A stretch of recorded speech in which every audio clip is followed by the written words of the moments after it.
Oh, she's had a rough upbringing? Okay, so going about it neutrally kinda makes sense, to give her some space to be able to explain her own conditions with her own words to get her a chance. Oh, no? Yeah, I suppose going about it kinda makes more sense, to actually accommodate her, being kinder towards her, to actually be able to hear her own perspectives and be accommodated. That's not what we're doing? What? No, we're not gonna do that one, are we? No, what are you doing? No. So there's this quite popular romance story that is catered towards a female-dominated audience that is more mature.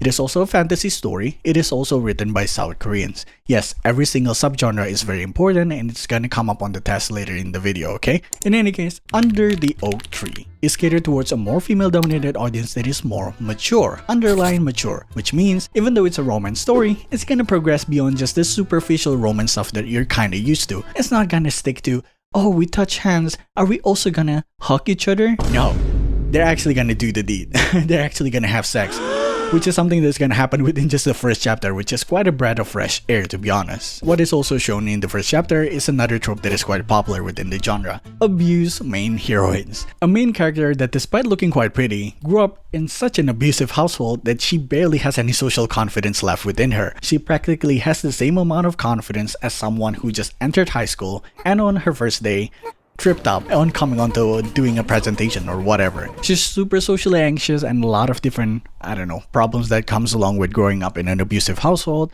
But that's not what is important. Why is this story so interesting is the male lead. Immediately shown within the dynamics of even just the first chapter, the whole reason why the male lead is so... an honest depiction of this very popular trope of cold dukes of the north. What is that trope? It's gonna get clearer as we get along into the story, but it's a very honest depiction of that trope and why it's so goddamn annoying. So supposedly on the first chapter, they immediately get into the heat of things. It's no longer a question about approaching one another. The story already sets up on a story in which both of the main characters are already married to one another. But the story still progresses way along from just that point. Within the first chapter, we are shown on their first night together. You know, in a contractual marriage, the whole point of why they get married usually is to bring an heir to the family that is worthy of their name, to fulfill their duties per se, their duties being sex. And in bring up with your partner on you want to have sex, even if it is for the duties of your marriage, there is quite a lot of different ways you can go about it. And our very interesting male lead goes about it by doing this. I know you hate me, but you still have to fulfill your duties. Tell me, if you don't want to, I won't force you. Do you want me to get out? No. Then you have to fulfill the duties of a marriage. Beautiful. We've got ourselves such a romantic male lead, isn't it? But of course, I do understand. It also portrays that there is quite a dynamic that exists between it, but I don't want to over-explain. You can kind of guess what the dynamics is implying. But what is also interesting is that they actually show a little bit of this sex scene itself. The manhwa or the comic doesn't get explicit on the sex scenes because, if they actually show it, it's quite difficult to actually separate whether or not it's porn or just a mature story. But the whole point I'm bringing it up is the novel actually does get quite explicit. So if you have a good imagination and this is what you're into, you know where to look. But it does show quite a little bit on the actual process. Calling it a process is quite weird, but it actually shows quite a little bit. They show that during the process, our main character, our main heroine, is crying during the scene. What the fuck?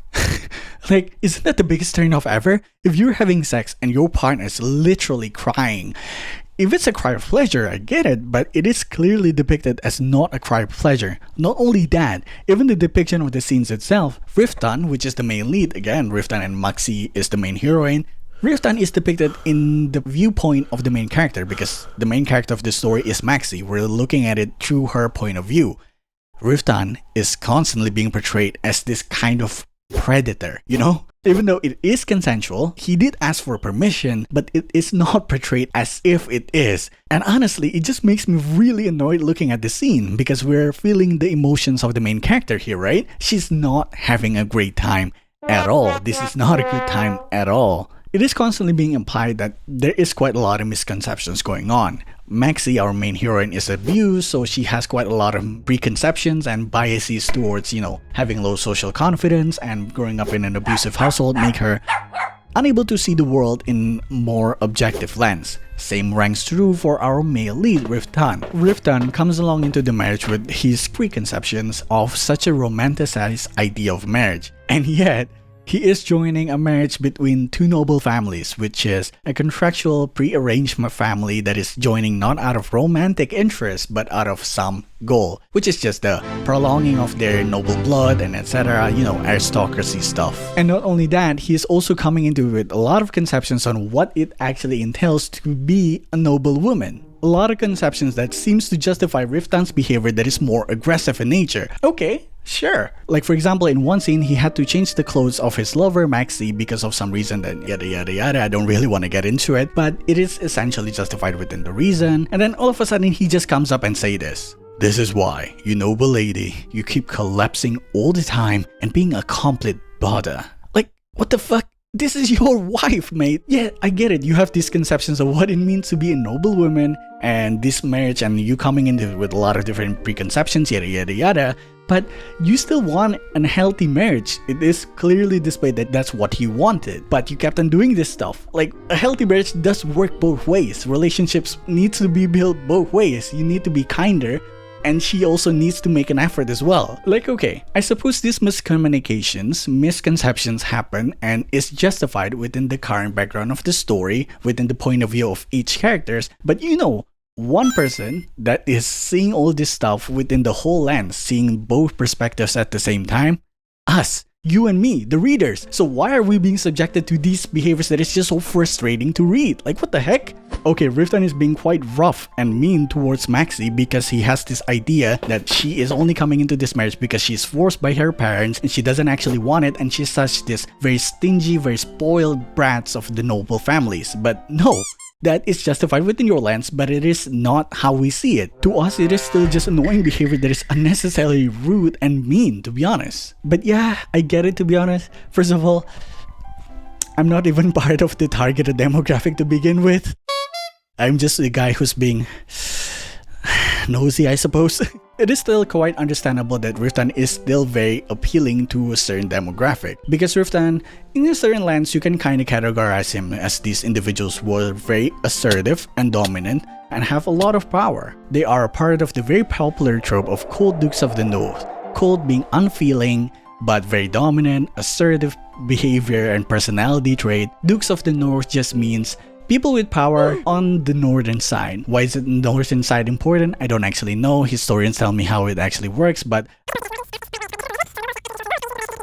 I don't know. Historians tell me whether or not the Game of Thrones idea of the North is actually quite accurate to how it actually were in our own history. In any case, it does quite make sense why this trope can be quite popular. I don't need to explain why Duke of the North is quite popular, right? Because people with power, they're quite appealing. And about coldness, it is quite popular because, being assertive and dominance is something that is kind of disappearing from our modern culture. Hey, where do you want to eat? I don't know. I can eat whatever. You choose. No, you choose, goddammit. I asked you because I want to hear your choice.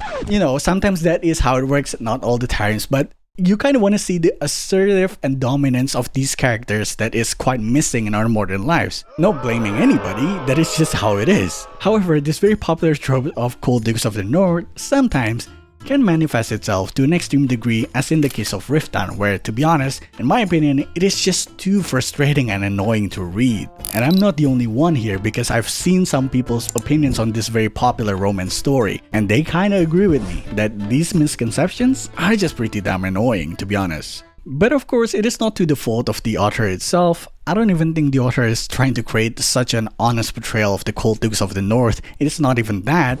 And maybe possibly it is even just the starter, the origins of this very popular trope, because supposedly this story is quite a classic within the genre. But of course, the story is still highly popular and highly successful. That's how I even found out about it to begin with.